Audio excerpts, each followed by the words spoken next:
کہ ہم یہاں مدینہ میں بالکل ایک سادہ اور عام زندگی گزار رہے ہیں اور ہمارے جنرلز وہاں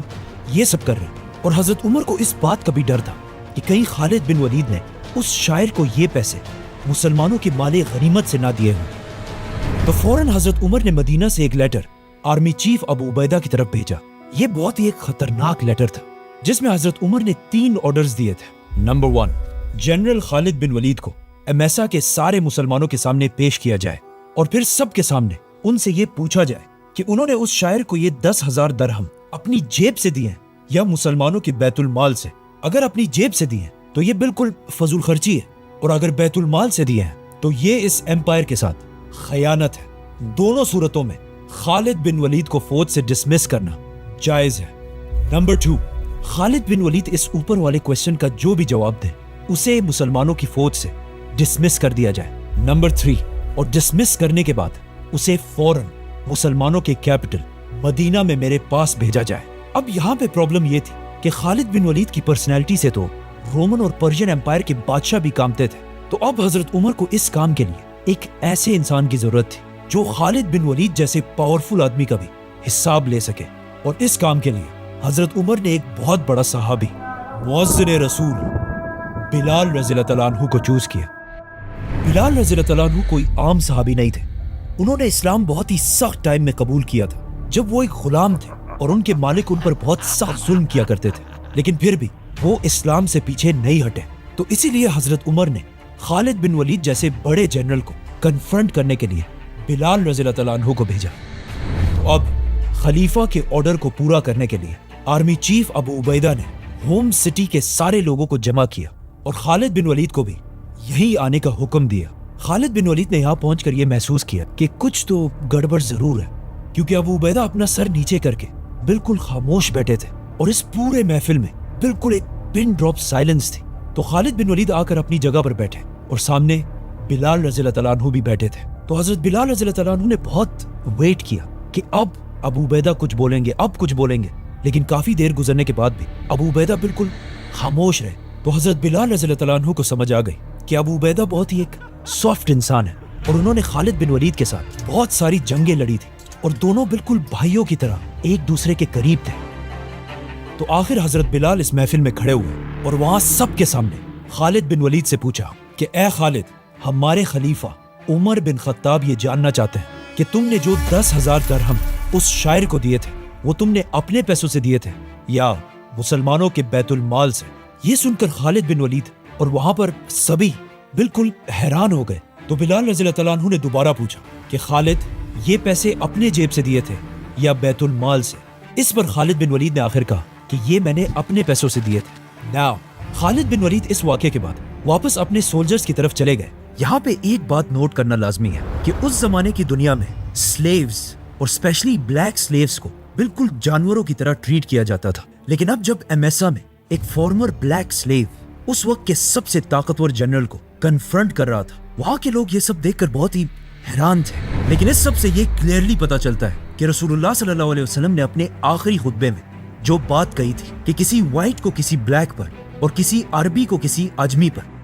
کوئی فوقیت حاصل نہیں۔ اس طرح حضرت عمر کی اس خلافت میں ریسزم کا کانسیپٹ بالکل ختم ہو چکا تھا۔ خالد بن ولید تو واپس اپنے سولجرز کے پاس چلے گئے تھے، لیکن ابو عبیدہ ابن جراح انہیں یہ بات بتا ہی نہیں سکے کہ اس لیٹر میں 2 اور پوائنٹس بھی ہیں کہ خالد بن ولید کو مسلمانوں کی فوج سے ڈسمس کر کے مدینہ کی طرف بھیجا جائے، اور وہاں مدینہ میں حضرت عمر خالد بن ولید کا انتظار کرتے رہے۔ لیکن آخر کافی دنوں بعد انہیں سمجھ آ گئی کہ ضرور ابو عبیدہ نے انہیں بتایا ہی نہیں ہوگا۔ تو حضرت عمر نے ایک دوسرا خط خالد بن ولید کی طرف ڈائریکٹ بھیجا کہ تمہیں فوج سے ڈسمس کر دیا گیا ہے اور فوراً سارے کام چھوڑ کر مدینہ میں آ کر مجھ سے ملو۔ خالد بن ولید حضرت عمر کا لیٹر پڑھنے کے بعد دوبارہ ابو عبیدہ ابن جراح کے پاس گئے اور ان سے کہا کہ تم نے مجھے کیوں نہیں بتایا کہ حضرت عمر نے مجھے فوج سے نکال دیا ہے؟ تو ابو عبیدہ نے انہیں کہا کہ آج یہ جو بھی ہو رہا ہے اس میں بالکل بھی انوالو نہیں ہوں، یہ سب خلیفہ کے آرڈرز ہیں۔ تو آخر فائنلی خالد بن ولید شام میں اپنی فوج کو چھوڑ کر مدینہ کی طرف روانہ ہوئے، لیکن مدینہ جانے سے پہلے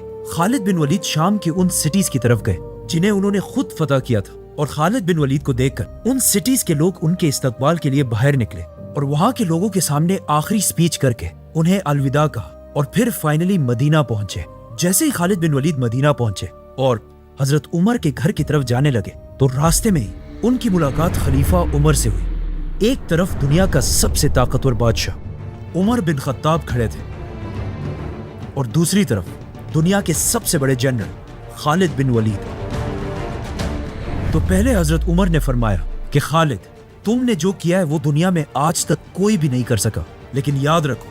جو بھی ہوتا ہے وہ صرف اللہ ہی کرتا ہے۔ یہ ان دو گریٹ پرسنالٹیز کے درمیان ایک بہت ہی فرینک ڈسکشن تھی، جس میں خالد بن ولید نے حضرت عمر سے کہا کہ آپ نے میرے ساتھ جو یہ کیا ہے اچھا نہیں کیا۔ تو حضرت عمر نے اسے کہا کہ پہلے مجھے یہ بتاؤ تمہارے پاس اتنے پیسے کہاں سے ہیں کہ تم نے ایک شاعر کو 10,000 درہم دیے؟ تو خالد بن ولید نے انہیں کہا کہ یہ تو میں نے اپنے پیسوں سے دیے۔ تو خلیفہ عمر نے حکم دیا کہ خالد بن ولید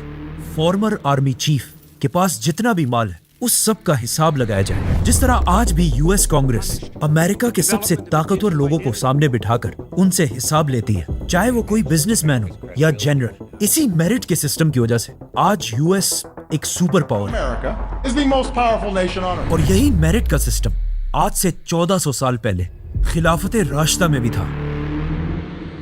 حضرت عمر رضی اللہ عنہ کے آرڈرز پر بڑے صحابہ کے ایک گروپ نے خالد بن ولید کے مال کا حساب لگایا اور انہیں پتا چلا کہ خالد بن ولید کا حساب کتاب بالکل کلیئر ہے۔ اس سب کے بعد حضرت عمر نے خالد بن ولید سے کہا کہ خالد، میرے دل میں تمہارے لیے بہت عزت ہے، لیکن پھر بھی حضرت عمر نے خالد بن ولید کو فوج سے نکال دیا اور ساتھ ہی اپنے سارے گورنرز کو یہ لیٹرز پہنچائے کہ میں نے خالد بن ولید کو کسی خیانت پر نہیں بلکہ اس بات پر فوج سے ہٹایا ہے کیونکہ اب بھی بہت سارے مسلمانوں کے دلوں میں یہ بات تھی کہ مسلمان ساری جنگیں صرف خالد بن ولید کی وجہ سے جیتتے ہیں، اور میں یہ دکھانا چاہتا تھا کہ جنگیں صرف اور صرف اللہ کی مدد کی وجہ سے جیتی جاتی ہیں۔ خالد بن ولید اس سب کے بعد واپس شام کی طرف گئے، ایز اے جنرل نہیں بلکہ ایک عام صحابی کی طرح اپنی زندگی گزارنے لگے۔ اب یہاں پر بہت سارے ہسٹورینز کا خیال ہے کہ حضرت عمر نے خالد بن ولید کو صرف اور صرف اپنی کچھ پرسنل دشمنی کی وجہ سے ہٹایا تھا، لیکن ایسا بالکل بھی نہیں تھا، کیونکہ حضرت عمر صرف خالد بن ولید کے ساتھ نہیں بلکہ اپنے ہر جنرل کو اسی طرح سختی سے ڈیل کرتے تھے تاکہ کبھی بھی کوئی جنرل اسٹیٹ سے زیادہ طاقتور نہ ہو۔ فار ایگزامپل، ایک دن حضرت عمر رضی اللہ عنہ کو خبر ملی کہ پرشین امپائر میں ان کے جنرل سعد بن ابی وقاص نے اپنے ہیڈ کوارٹر کوفہ کی سٹی میں لوگوں کے شور اور رش سے بچنے کے لیے اپنے آفس اور لوگوں کے درمیان ایک دروازہ لگایا تھا، اور جب شور زیادہ بڑھ جاتا تھا تو وہ کبھی کبھی دروازہ بند کر دیا کرتے تھے، جو ایک بہت ہی نارمل بات ہے۔ لیکن جب مدینہ میں خلیفہ عمر کو اس بات کا پتہ چلا تو انہوں نے سوچا کہ یہ تو ہمارا جنرل اپنے آپ کو عوام سے اوپر سمجھ رہا ہے، تو انہیں بہت غصہ آیا کیونکہ خلافت کا نظام یہ تھا کہ جنرلز کا دروازہ ہمیشہ عوام کے لیے کھلا رہنا چاہیے۔ تو فوراً حضرت عمر نے اگین ایک بہت بڑے صحابی کو مدینہ سے پرشین امپائر میں کوفہ کی طرف بھیجا اور اسے حکم دیا کہ جا کر جنرل سعد بن ابی وقاص کے دروازے کو پہلے نکالو، پھر اس کے ٹکڑے ٹکڑے کرو اور پھر اسے آگ لگا دو۔ اس صحابی نے جا کر ایسا ہی کیا، اور اس واقعے کے کچھ ہی عرصے بعد حضرت عمر نے سعد بن ابی وقاص کو بھی بغیر کسی وجہ کے جنرل کی پوسٹ سے ہٹا دیا، اور وجہ اگین وہی تھی کہ کوئی بھی جنرل مسلمانوں کی سٹیٹ سے پاورفل نہ ہو جائے۔ اور اس کے بعد اگین حضرت عمر نے ایک دوسرے جنرل مغیرہ بن شعبہ کی طرف بھی لیٹر بھیجا کہ تم ذرا مدینہ ہو، میرا تمہارے ساتھ ضروری کام ہے۔ ان شارٹ، حضرت عمر رضی اللہ عنہ کی خلافت میں انہوں نے اپنے کسی بھی جنرل اور گورنر کو اپنی پوسٹ پر زیادہ عرصہ رہنے نہیں دیا، اور یہی حضرت عمر کی خلافت کی سب سے بڑی کوالٹی تھی۔ ناؤ خالد بن ولید تو مسلمانوں کی فوج کو چھوڑ کر چلے گئے، لیکن اب فائنلی رسول اللہ صلی اللہ علیہ وسلم کی کہی ہوئی حدیث کے پورے ہونے کا ٹائم آ چکا تھا۔ جیسے ہی مسلمان اپنی طاقت کی پیک تک پہنچے، اچانک آؤٹ آف نو ویئر مسلمانوں کی اس خلافت پر دو بڑی مصیبتیں آئیں۔ مسلمانوں کے سیریا میں ایک بیماری طاعون آہستہ آہستہ پھیلنے لگی، اور یہاں عرب میں ایک بہت بڑا قحط آیا، اور اگلے 9 مہینے تک بارشیں نہ ہونے کی وجہ سے عرب کی ساری فصلیں اور کھانے پینے کی چیزیں تباہ ہو گئی، اور آہستہ آہستہ حالات اتنے سخت ہوئے کہ عرب کے لوگ کھانے پینے کی چیزوں کے لیے بھی ترسنے لگے، کہ کہا جاتا ہے کہ عرب کے لوگوں کی شکلیں بالکل راکھ کی طرح بلیک ہو گئی، اور اس قحط کی وجہ سے انسانوں کے ساتھ ساتھ جانوروں کے جسم بھی بالکل سوکھ گئے۔ اب جب عرب کے لوگ اتنی مشکل میں تھے تو ان سب کو پتا تھا کہ اب صرف ایک ہی انسان ان کی مدد کر سکتا ہے، خلیفہ عمر بن خطاب۔ تو وہ سب جمع ہو کر حضرت عمر کے پاس آ کر ان سے فریاد کرنے لگے کہ اب آپ ہی ہمیں ان مشکل حالات سے نکال سکتے ہیں۔ حضرت عمر اس سے پہلے ہی پرشین امپائر کی کیپٹل کو فتح کر چکے تھے، جس کے بعد مسلمانوں کے بیت المال میں اتنا سونا پڑا ہوا تھا کہ مدینہ دنیا کے سب سے رچ سٹیز میں سے ایک تھی، لیکن اس سونے سے خریدنے کے لیے پورے عرب میں کھانے پینے کی کوئی چیز تھی نہیں۔ حضرت عمر اس قحط کی وجہ سے اتنی ٹینشن میں تھے کہ انہوں نے مسلمانوں کی یہ حالات دیکھ کر یہ قسم کھائی کہ میں بھی تب تک گوشت، دودھ اور گھی کو ہاتھ نہیں لگاؤں گا جب تک ان عام لوگوں کو بھی کھانے کی یہ ساری چیزیں مل نہ جائے۔ آہستہ آہستہ اس قحط کی وجہ سے حالات اتنے خراب ہوتے گئے کہ مجبوراً حضرت عمر نے ایک بہت ہی امپورٹنٹ آرڈر دیا کہ اگر اس قحط کے دوران کوئی شخص اپنی بھوک کو مٹانے کے لیے کسی سے چوری کرے تو اس کے ہاتھ نہیں کاٹے جائیں گے۔ اب جب پورا عرب مدینہ کے دروازے کے سامنے کھڑا تھا اور یہی مدینہ ان کی آخری امید تھی، تو حضرت علی رضی اللہ عنہ نے حضرت عمر سے کہا کہ مجھے پتا ہے کہ حالات تو بہت سخت ہیں، لیکن اگر دیکھا جائے یہ تاریخ میں پہلی بار ہوا ہے کہ پورا عرب ایک جسم کی طرح یونائٹ ہو کر مدینہ کو ہی اپنا کیپٹل سمجھنے لگا ہے۔ ناؤ جب عرب میں کھانے پینے کی ساری چیزیں ختم ہو گئی تو حضرت عمر نے آخر عرب سے باہر اپنے سارے جنرلز کی طرف لیٹرز بھیجے، اور ان سب لیٹرز میں ایک ہی بات لکھی تھی کہ کیا تم جنرلز مجھے اور میرے ساتھیوں کو ہلاک ہوتے ہوئے دیکھ سکو گے جبکہ تم سب وہاں آرام سے رہو، جس پر وہاں سارے جنرلز کو سمجھ آ گئی کہ اب عرب کے حالات بہت ہی خراب ہو چکے ہیں۔ تو جنرل عمرو بن عاص نے حضرت عمر کی طرف لیٹر بھیجا کہ آپ بالکل ٹینشن نہ لیں، ہم آپ کی طرف ایسے قافلے بھیجیں گے جن کا ایک اینڈ مدینہ میں اور دوسرا شام میں ہوگا، اور اسی کے ساتھ کھانے پینے کی چیزوں سے بھرے ہوئے ہزاروں کیملز سارے علاقوں عراق، سیریا، فلسطین سے مدینہ کی طرف روانہ ہوئے۔ اور صرف یہی نہیں، 20 بڑے بڑے جہاز سمندر کے راستے بھی فل لوڈڈ مدینہ کی طرف روانہ ہوئے۔ مدینہ میں عرب کے سارے لوگ جو بالکل بھوک کی وجہ سے خراب حالت میں بیٹھے ہوئے تھے، اچانک انہوں نے دیکھا کہ ہر طرف سے ہزاروں اونٹ کھانے پینے کی چیزیں لے کر ان کی طرف بڑھ رہی تھی، اور اس طرح عرب کے لوگوں نے پہلی بار مدینہ اور حضرت عمر کی طاقت کو اپنی آنکھوں سے دیکھا۔ اور اس واقعے کے بعد عرب نے کبھی بھی مدینہ کے سامنے کھڑے ہونے کی کوشش نہیں کی۔ ان قافلوں کے آنے کے بعد بھی